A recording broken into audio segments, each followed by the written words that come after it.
Ahem. Ladies and gentlemen, what an evening so far, and what an evening is yet to come. Our feature is Britt Peter. A little bit about him: he was born in the north arm of Indian Valley in 1938. It's a valley scorched by the Dixie Fire in 2021. He was lucky enough, once he left college, to fall in with, it says, anarcho-pacifists in Berkeley and a crowd of poets and painters around Robert Duncan, Jack Spicer, and Black Mountain refugees.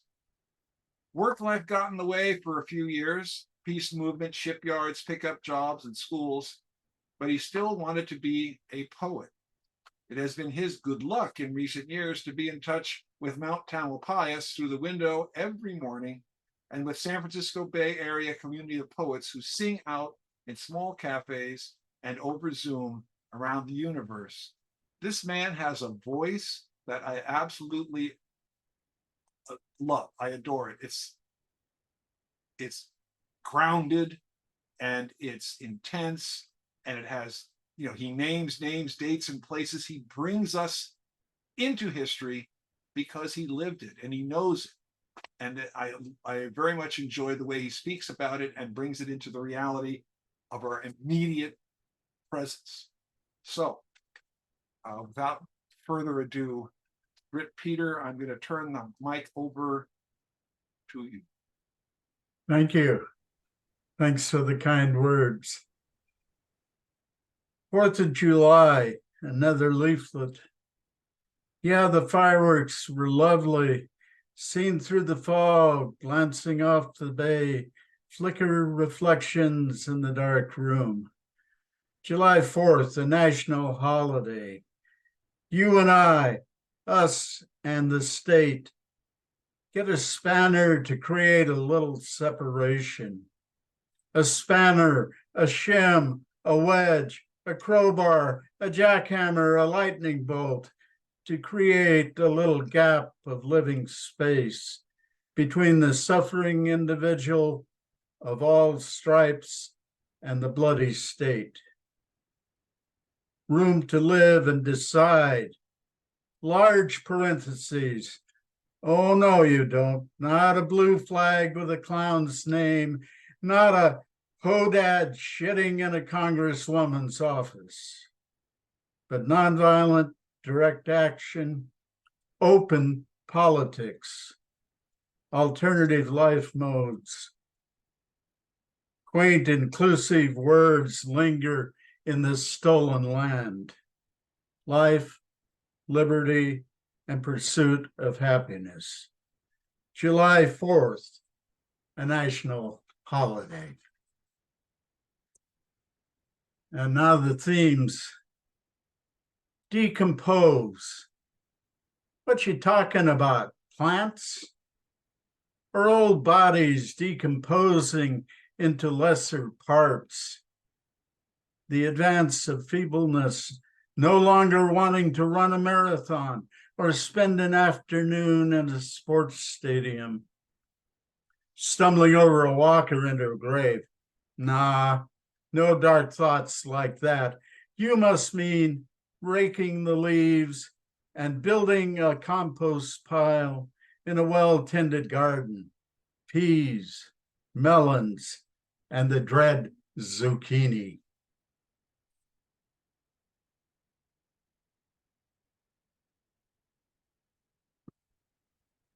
And for the second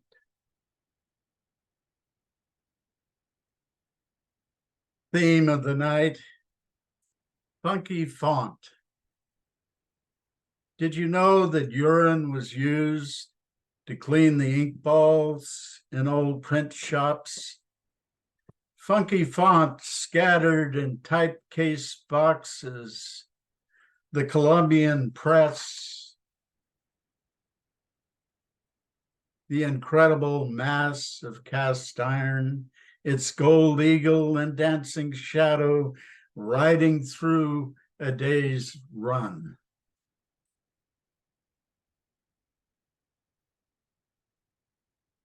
Now two mission statements from at least a decade ago. not reason, but quiet urge. What reason for a young man sipping wine, putting together a line of words, noticing the rhyme of syllables, the clash of sibilants and hard consonants, to save jottings or refill the glass? Reasons abound. What reason now, long past deadlines or expectation, to retain or fashion a set page?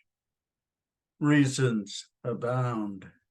Not reason, but quiet urge, still looking for correct intonation, doubting the approach, as the consonants and soft vowels dance and call in this cold room. Quiet urge, too. The room was not cold Christmas Eve morning, nothing like Villon's Paris loft. And the door opened a crack, a spattering of golden insistence, a spattering of words within, replayed, allowed to stand. The notebook stacks never followed up. This was different, an unannounced beginning. Orion setting, strong coffee, the sleeping house. This thinking back to Richard, or tonight when Dan reread the piece on O Lonely Land. The ground was covered over with asphalt and painted lines. Bancroft and Estadile. Gym class in the large yard near the old creek. We had no idea that a village sat there before the large brick school, ringing bells and football. That salmon and steelhead trout moved up San Leandro Creek in the depths of time. It is only now, 70 years later, that I begin to feel or slightly understand the air of eminence which pervaded our afternoon exercise. The breeze over rushing water, or the scope of those streams coming down through the soft eastern hills toward the Salt Bay. We were gray-togged visitors, yelling at the ref for another offside call.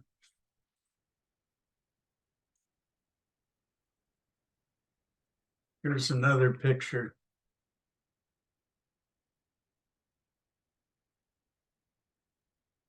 They say that Levi was a giant, taller than Charles Olson. Caught by quick brushwork, the large man, the soft drapery in Leon Kai's scroll 300 years later. Legends, tributes, records. The immediacy of Levi's life, wet ink flows over the lattice work of ancient characters. Inviting translation is sitting alone in a new region with wine and the gibbous moon. Gary Snyder had an interview in Europe, and the commentator's context finally got to him, and he said, you know, where we come from, we look west.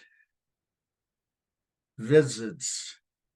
Lipo rushes to meet me. 1,200 years.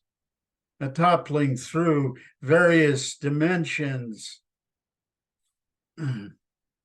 Entrance stage right to greet the rising moon. Still luminous over the eastern hills.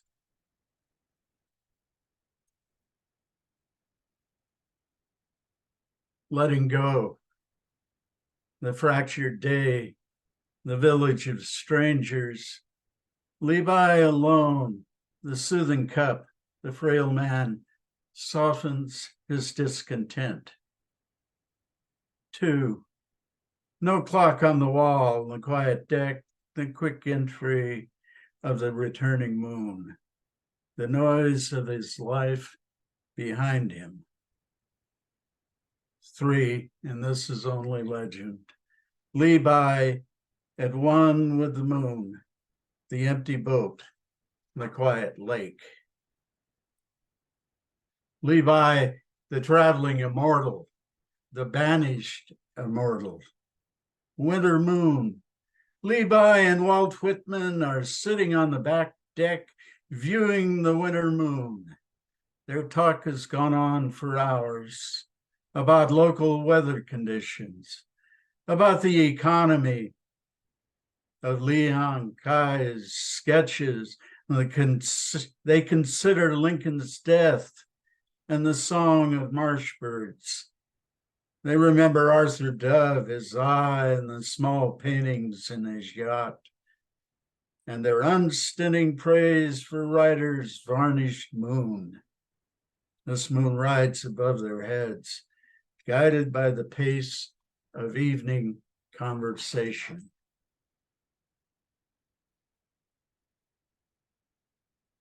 Now to step away from him for a second.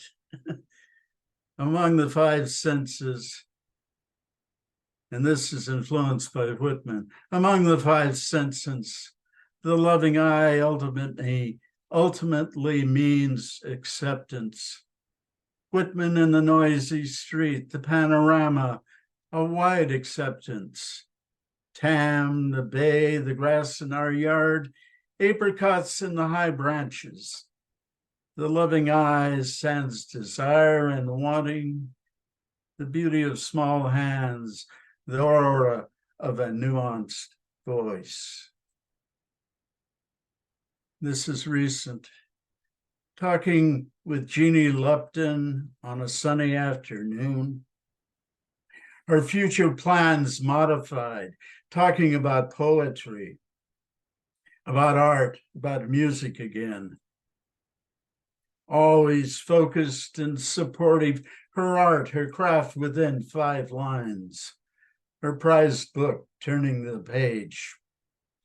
For the next poem, damn, she's nailed it again. This paraphrase from her, the sunlight in the room. To enter the realm, it's slow. She may have just said, getting it right. You have to practice. I know. I used to play the lute. I had told her that I was back on the violin again. Thus this poem. My old flame. I can't get enough of her. Since the luthier restrung her and fixed the soundpost. Rendezvous in the woodshed. Scraping barnacles from the hulls of old ships. Kreutzer number 2, Jacob Dant. Subject in Leopold Auer. Daunting experimentation. In our quiet moments together, she said, let's not mess with Amaryllis or Humoresque, but play a little Bach today. It was sweet down to the last groan. Her beauty gets me, lying there in a scarlet bed. I can't keep my hands off of her. How long can this last? No telling. But right now, we are a hot item in the practice room. Now a little politics. Maybe I'll leave Trump's name out of it. Still waiting for the conviction. Potholes and regalia. William Penn, thinking of the admiral and the complexity of wealth, said, wear the sword as long as you can stand the weight. In America today, we won't give up cars or war. Ah, the sagging gear of empire and the crippling roads of exit. The box, the ship of state. I don't understand the nation state either.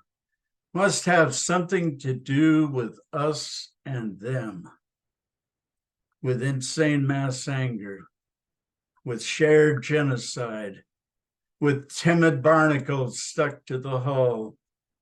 I trust only in impromptu community, regional cuisine, and folk art. And now, finally, a couple of music poems.